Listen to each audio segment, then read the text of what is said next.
Hello, my name is Lee Coleman of Hughes and Coleman Injury Lawyers. Today I want to talk with you about falls in nursing homes, what to look for if your loved one was injured in a fall in a nursing home, and how a Bowling Green nursing home abuse attorney can help.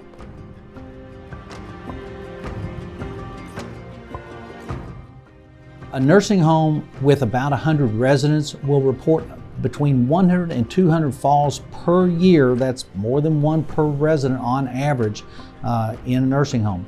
And around 1,800 patients per year die from falls in nursing homes, so it is a significant problem.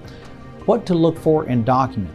Look and see if the beds have alarms, if the resident is unable to get in and out of bed by themselves, if some beds can be equipped with alarms.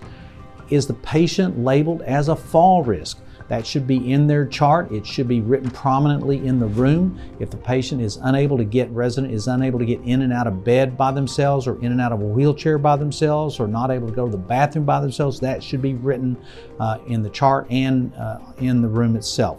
And if they do fall, how long did they lay in the floor before they were discovered? If they're there a long time, that can be a clear indication that the staff is not making proper rounds. And fractures or breaks, if your loved one has a fracture or a break, that's usually the indication of a fall. So you should investigate if you see a fracture or a break.